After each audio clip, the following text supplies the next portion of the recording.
La Hora de Acero, política, economía y sociedad. Amables televidentes, bienvenidos al canal del Congreso de la República. Vuelvo a mi casa. Hace algunos meses no grabamos, pero hoy tenemos el privilegio de estar con el presidente de la Honorable Cámara de Representantes, el doctor Germán Blanco Álvarez. Muy amablemente saca unos minutos de su agenda, que es muy ardua, para atendernos. Pero hay muchos temas, porque el país está reclamando del legislativo de nuestro país qué va a pasar con lo que está de algún modo sucediendo en todo el territorio nacional.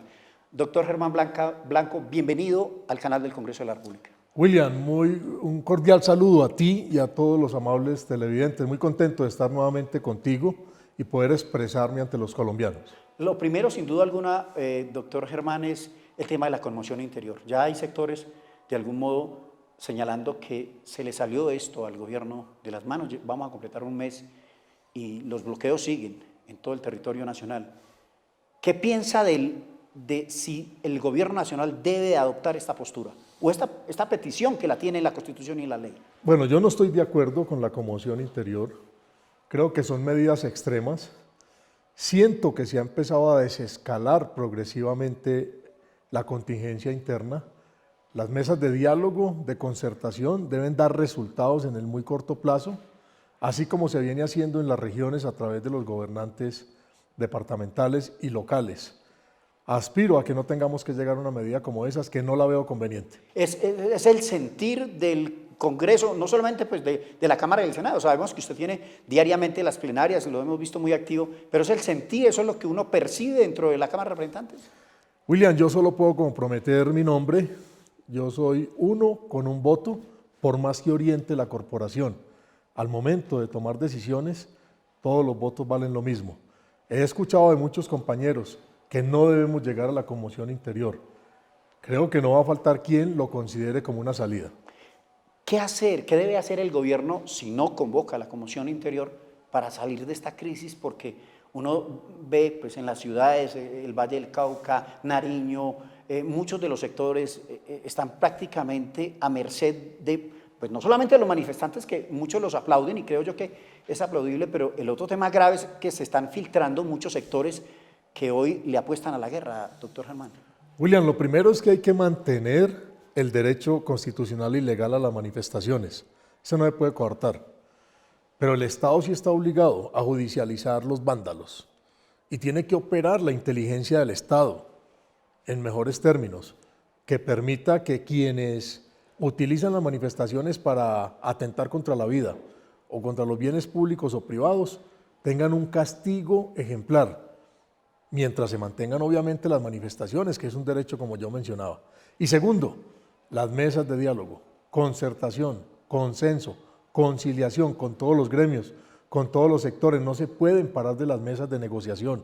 Si hay unas grandes falencias en el Estado, nada que no se pueda arreglar a través del diálogo, muy a pesar de la contingencia también en el presupuesto, que genera unos huecos y unos vacíos muy grandes. Los bloqueos, sin duda alguna, yo creo que es el tema más importante porque vemos más de 15 departamentos que de algún modo han sufrido esto, pues los empresarios, los trabajadores, los campesinos, y no hay abastecimiento en muchos de los departamentos. ¿Qué hacer?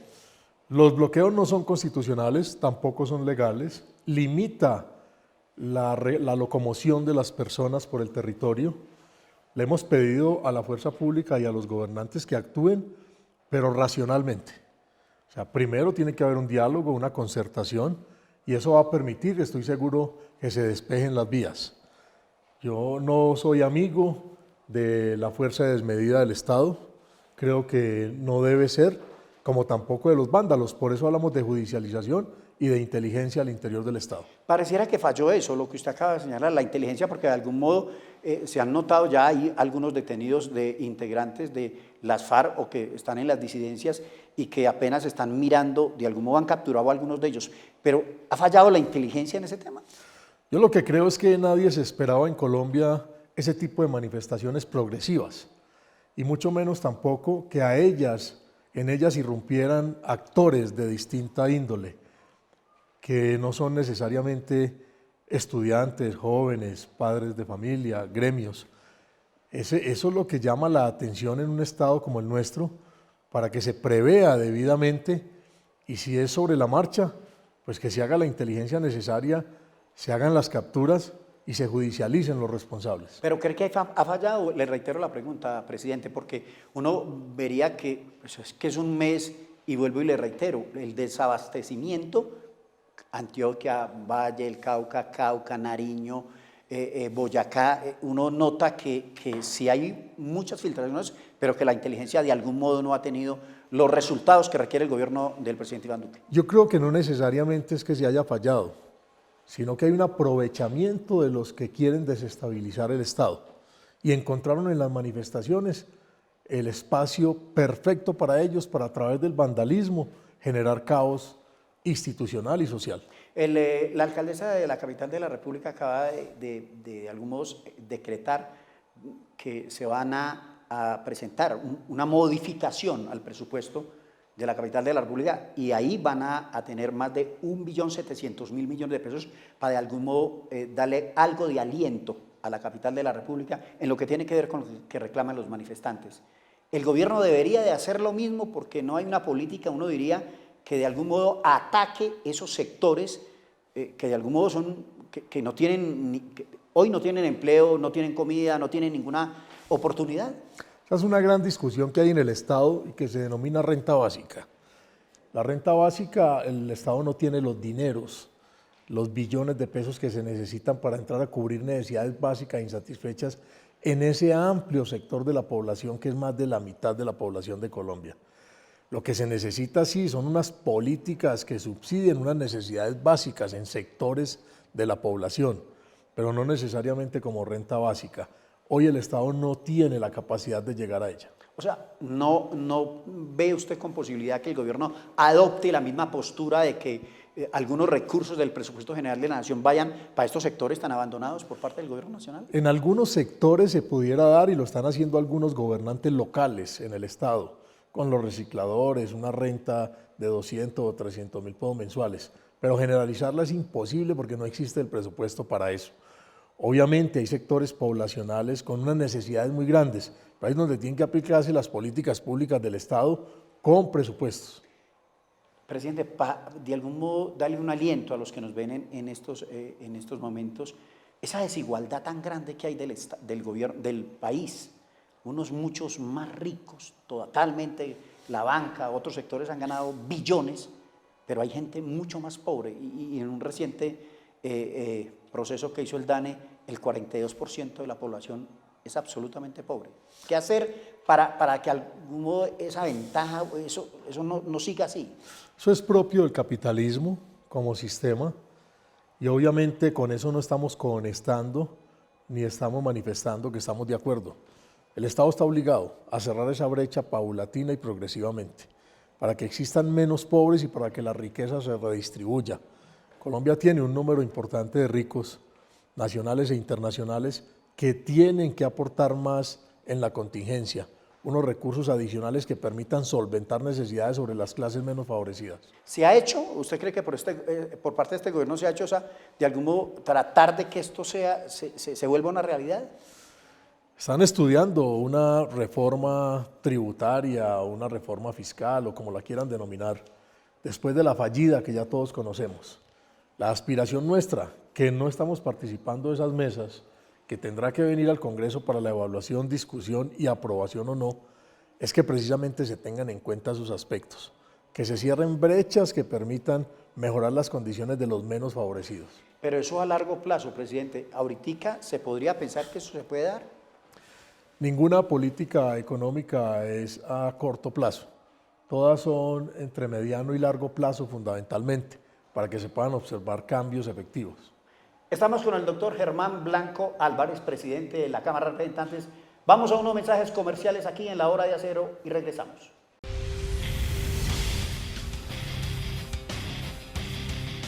La Hora de Acero, política, economía y sociedad.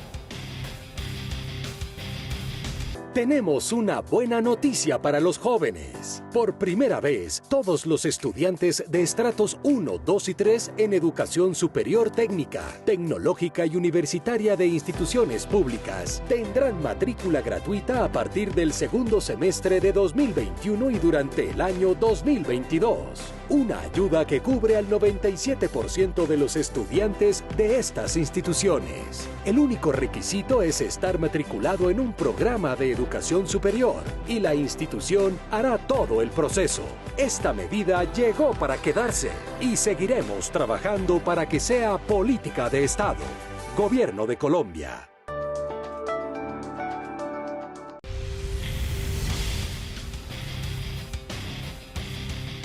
La hora de acero, política, economía y sociedad.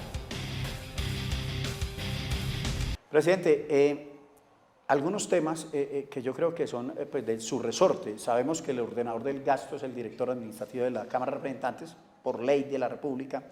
Pero, por ejemplo, recientemente se anunció que se iba a contratar, no sé, una firma o una constructora, no sé cómo señalarlo, para reformar el Capitolio Nacional y que se iban a gastar aproximadamente entre 35 y 40 mil millones de pesos. Aparentemente esos recursos ya estarían en la Cámara de Representantes o en las arcas. ¿Qué sabe de esto y qué le podemos decir a los colombianos y a los televidentes en este sentido? Bueno, ¿se va a hacer o no se va a hacer eso? Lo primero es que hay que aclarar que esa no es una función de la mesa directiva. Nosotros no tenemos nada que ver con la inversión de recursos, desde una modificación que se hizo a la Ley Quinta en el año 2010. Y es lo que ha permitido que nos dediquemos exclusivamente a orientar las plenarias. A la legislación. Segundo, yo he escuchado, obviamente, y tengo entendido que obedece a unas necesidades reales detectadas por el área específica, que hoy no son una realidad, sino que están en discusión. No conozco exactamente si hay unos dineros ya en las arcas, como usted lo menciona, porque no depende de nosotros. El Ministerio de Hacienda tiene una relación directa con la dirección administrativa de la Cámara. ¿Pero usted es partidario de eso? Yo lo que creo es que con el fallo ahora de las víctimas, nosotros necesitamos ampliar el salón elíptico. Viene un número más importante que hoy no cabe. Yo no sé si esas modificaciones tienen que ver con este tipo de inversiones. Posiblemente no sean tan cuantiosas, pero que hay que adaptar el elíptico a las nuevas realidades, eso sí es un hecho. O sea, podríamos decirle a los televidentes que esto se está estudiando y que podría ser eventualmente la reforma pues, para ampliar el Capitolio. Lo que hay que decirle a los televidentes es que nosotros encontramos necesidades de ampliación porque los fallos así lo determinan con el tema de víctimas. Pero los que hacen la evaluación y el estudio de las inversiones no son la mesa directiva, sino la dirección administrativa. Los proyectos, de algún modo, pues ustedes hacen las normas aquí para que nos rijan a todos los colombianos. Hay mucha preocupación porque en estos sectores han señalado que como usted a los 18 años no puede aspirar ni al Senado, ni a la Cámara, ni a los 20. O sea, tiene que cumplir determinada edad. Ya hay sectores señalando de que se debería dar facultades bajo una ley, obviamente, un acto legislativo, para que los ciudadanos tengan la posibilidad de los 18 años, los jóvenes, tener representación no solamente en el Senado, sino en la Cámara. ¿Usted estaría de acuerdo con esa postura de que de algún modo se legisle para que los jóvenes lleguen a temprana edad, 18, 19, 20 años, al Congreso de la República? William, yo creo que la Constitución Política de Colombia requiere de muchos cambios y uno de ellos puede ser ese. O sea, la edad de madurez mental de una persona son los 18 años como lo establece, como se establece. Lo que quiere decir que usted a los 18 años está en capacidad de tomar decisiones. Cuando la Constitución enmarca unas edades, limita que otros puedan llegar. Pero eso no es lo único y no puede ser una medida de choque. Acá, por ejemplo, usted reconoce que no hay requisitos para ser alcalde en ninguna población y le estamos entregando la cosa pública a todo el que no tiene requisitos. El tema no es exclusivamente de edad, el tema también es de competencias. ¿Qué competencias tiene la persona para la toma de decisiones? Porque no basta con la edad. Deberían haber unos requisitos para ostentar distintas dignidades que garanticen desde lo teórico, así la práctica muestre excepciones, que la persona es capaz de cumplir con lo que se le designa.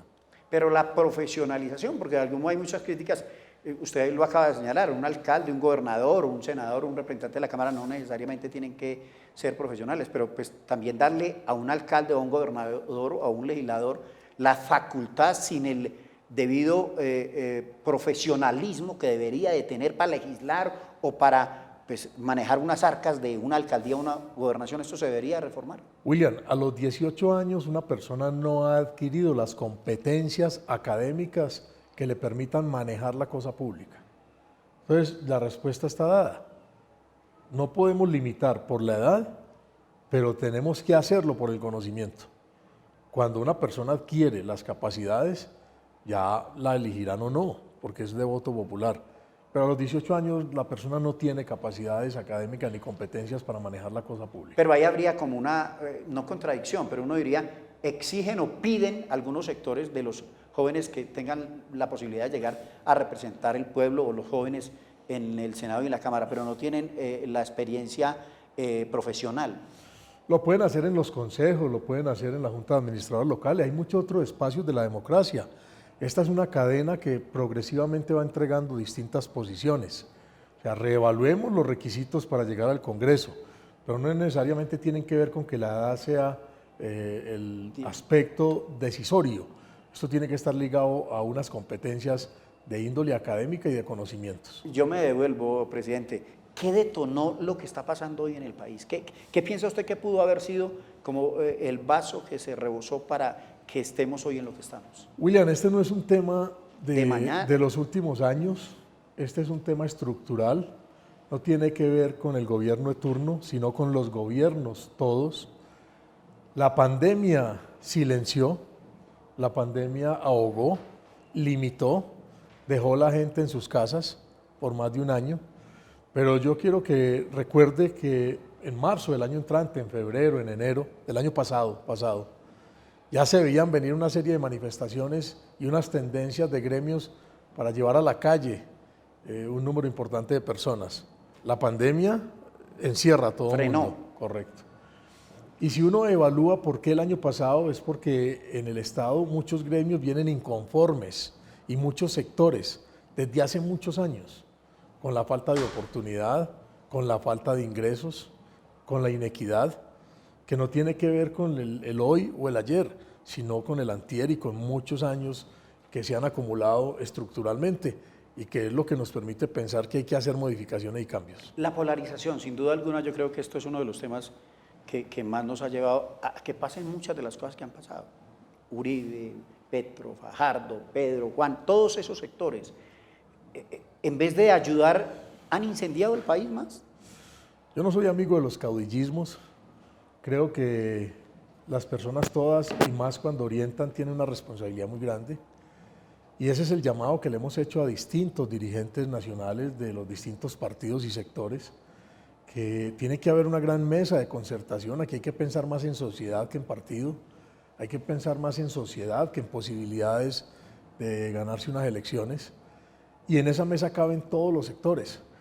Lamento es que sea muy difícil lograrlo, porque hay muchos egos que se anteponen y hay muchas aspiraciones. Estamos en un año preelectoral, el país tendrá en un año tendrá una nueva elección presidencial, viene un nuevo Congreso en pocos meses, y eso pareciera ser que motiva los distanciamientos, como si el salir a la plaza pública generara más aceptación o más favorabilidad electoral. Les ha faltado grandeza a esos líderes.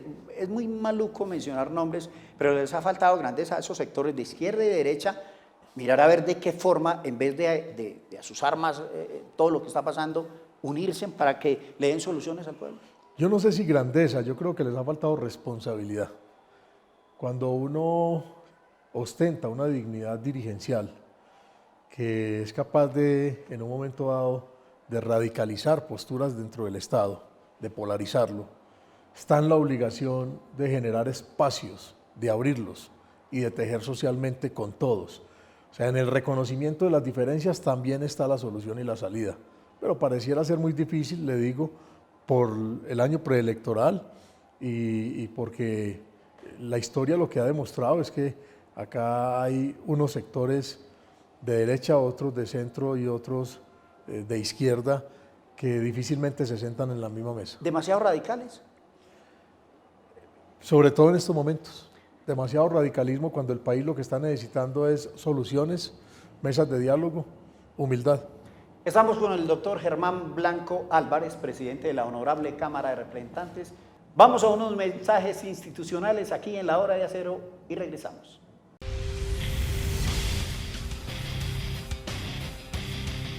La Hora de Acero, política, economía y sociedad. Tenemos mucho que aportar. Venga, que entre todos podemos. Yo tengo ideas. Ven y lo discutimos. Los jóvenes y el gobierno se unirán al Pacto Colombia con las Juventudes, un espacio para hablar de educación, empleo, medio ambiente, paz, conectividad y derechos humanos. Espera los diálogos que llegarán progresivamente a todos los departamentos de Colombia. Tú propones y entre todos buscamos la forma de hacerlo posible. Gobierno de Colombia.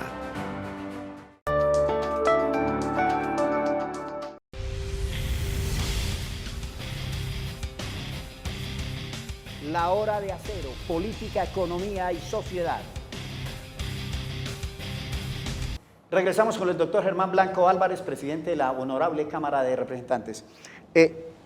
Me lleva esto para preguntarle varios temas que me parecen supremamente importantes. Usted hizo un periodo, le conozco la carrera política o se la he seguido muy de cerca hace algunos años, y ese salto suyo, usted está en la Cámara, creo que ha hecho un trabajo importante, y el tiempo, eso usted no le queda tiempo de absolutamente nada, se va para el Senado de la República. ¿Por qué esa decisión suya? William, nosotros queremos representar voluntades más amplias. Hemos estado inmersos mucho en el departamento de Antioquia y lo seguiremos estando. 2 periodos en la Asamblea, 3 en la Cámara, en una circunscripción electoral departamental. Sentimos que hemos madurado lo suficiente y que podemos representar por fuera también del departamento de Antioquia e impactar en el territorio, en la transformación física y en la transformación social. A Dios gracias hemos venido encontrando en muchas personas por todo el país aceptación y respaldo. Yo lo he visto trabajando, ¿no? Pues vuelvo y le reitero a los televidentes, mucho tiempo, muchos años. Usted todos los días uno lo ve demasiado concentrado en absolutamente todo, y hay veces la política es muy desagradecida, porque pues, para nadie es un secreto que los senadores y los representantes y el tema político a la gente dice que, pero uno los ve trabajando y la gente no entiende eso, cómo de algún modo transmitirle, porque uno es consciente, yo llevo 30 años aquí y uno es consciente de la labor que ustedes hacen y que la gente no lo reconoce, presidente. William, el político actúa con hechos. Si nosotros logramos con las acciones impactar en el territorio y modificar generando beneficio para necesidades básicas en la población que estén insatisfechas, con eso estamos cumpliendo el objetivo. Nosotros hacemos una política muy transparente, muy clara, muy de frente a la gente, muy de recorrido en el territorio. El político que conoce las necesidades fácilmente puede actuar sobre las soluciones. Yo lo que siento es que en una época como esta, en medio de esta contingencia de salud pública, también nos están modificando la forma de hacer la política. Herramientas tecnológicas que nos permitan acercarnos de otra forma al electorado, a un electorado rural con deficiencias en conectividad y a un electorado urbano que tampoco es que esté conectado y que tampoco está conectado con la política.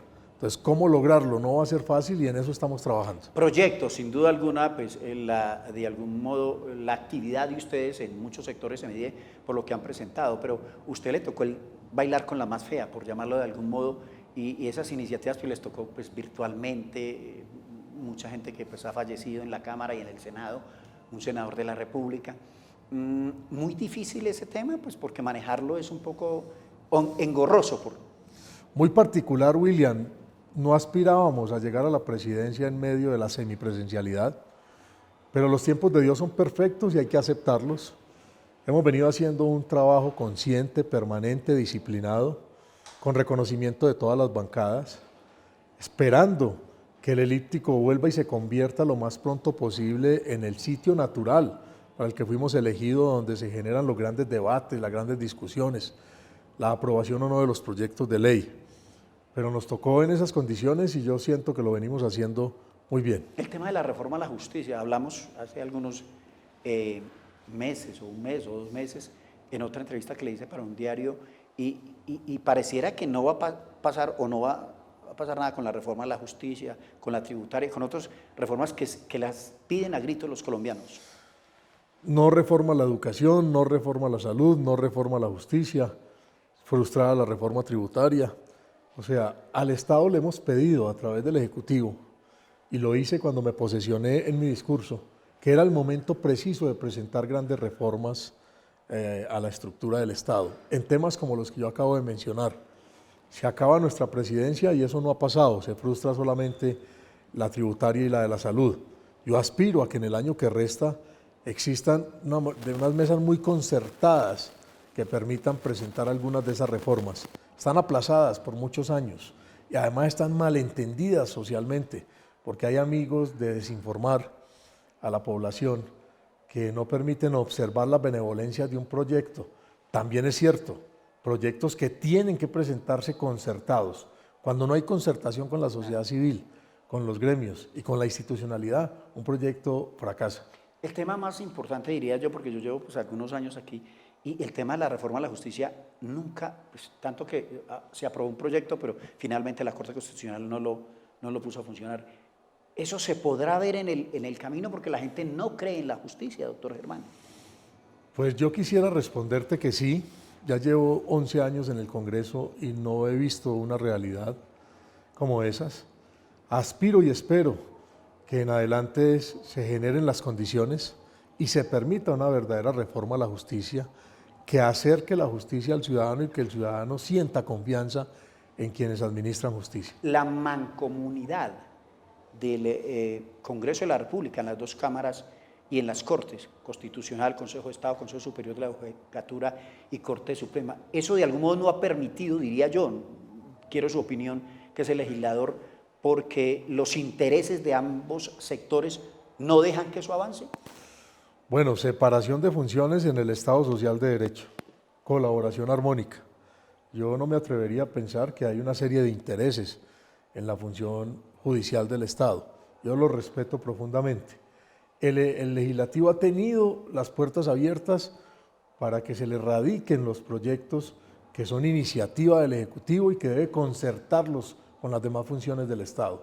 Cuando esa concertación no se hace, obviamente falla el proyecto y o se archiva o se vota negativo. Pero, por ejemplo, los magistrados de la Corte Constitucional lo elige el Senado, el defensor del pueblo lo elige la Cámara, algunos magistrados del Consejo Superior de la Judicatura los eligen las dos cámaras. Eso de algún modo no hay un tropiezo porque, pues claro, hay intereses de lado y lado para que se reforme realmente la justicia en el país.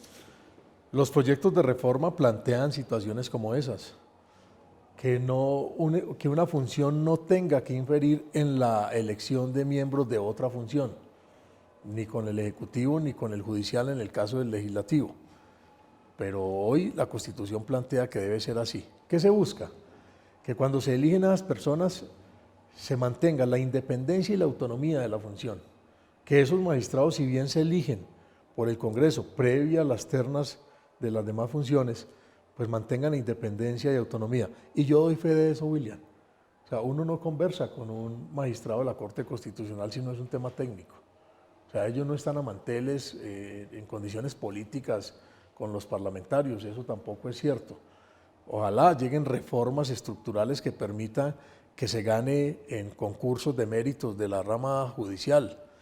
¿Por qué no la elección de algunos popular de algunos cargos como se hace en Europa? ¿Le llamaría a usted la atención cuáles? Porque yo no soy amigo siquiera de la cooptación. No. A mí la cooptación me parece que es el Consejo de Estado y la Corte Suprema. Exacto, nunca he estado de acuerdo con eso.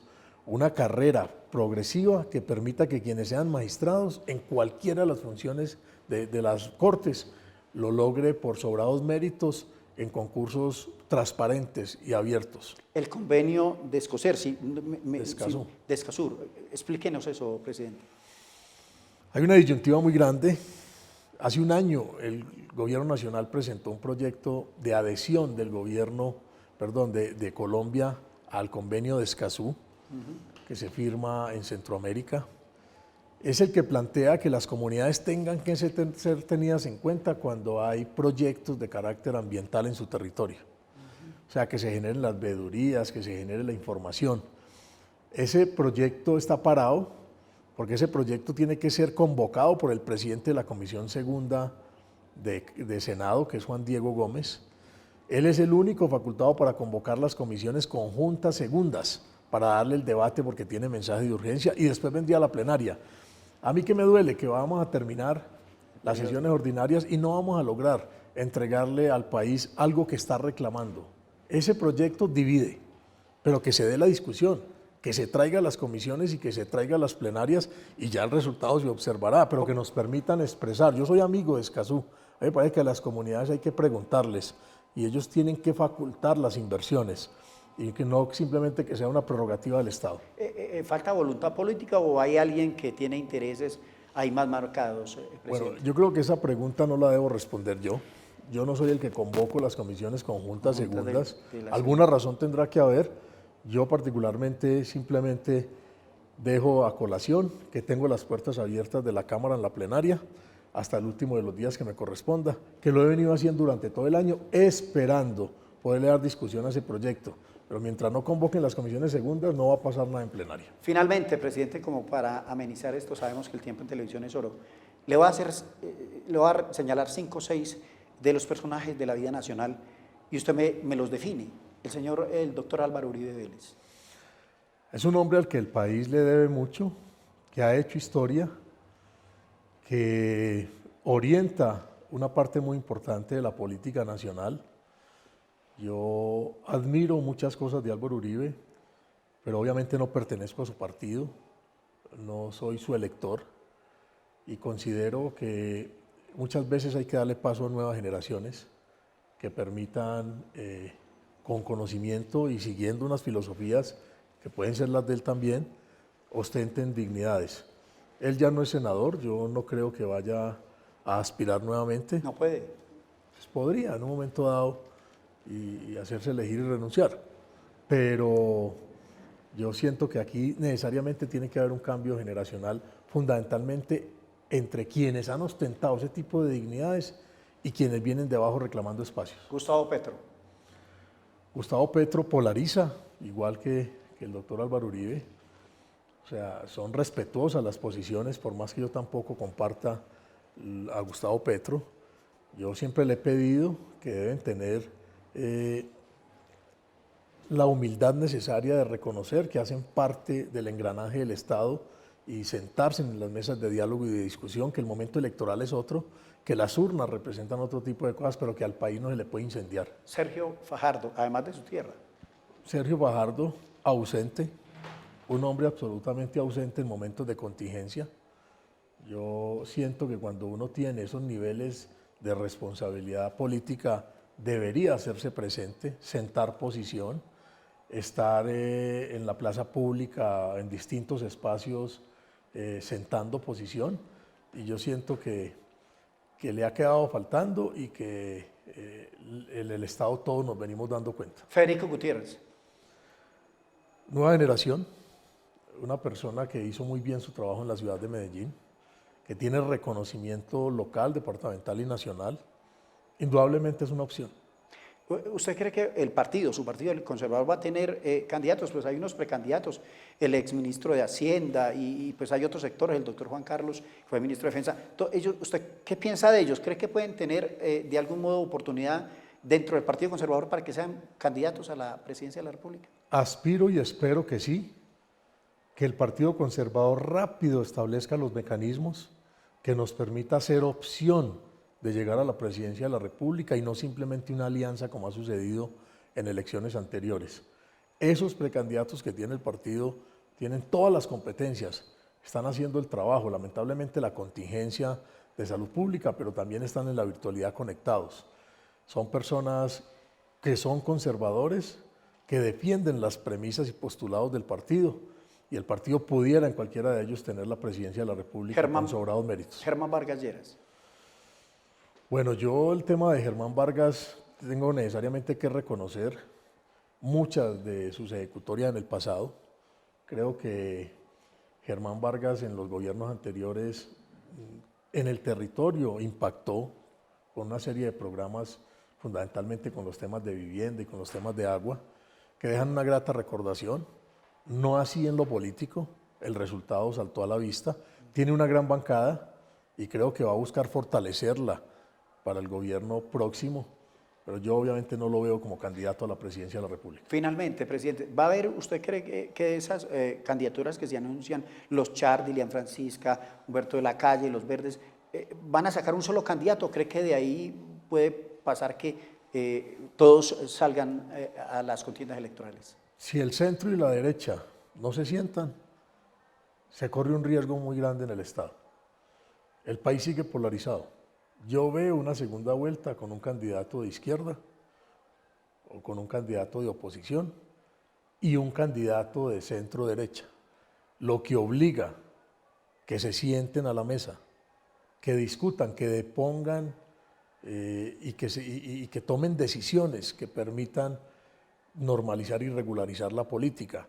Obviamente cuando yo digo eso es porque a segunda vuelta nos podemos enfrentar ideológicamente como ha sucedido en anteriores y electoralmente pues, podrá ganar cualquiera. Yo espero que ganemos los de centro derecha, pero las divisiones le abren espacios para que otros puedan ganar. ¿A quién ve en la izquierda llegando en la etapa final, pues en la segunda vuelta? Hoy veo a Petro, no veo a Fajardo, que tiene una tendencia más moderada.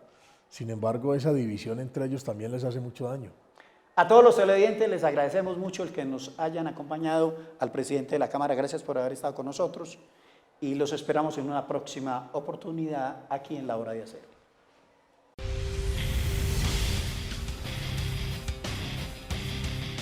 La Hora de Acero, política, economía y sociedad.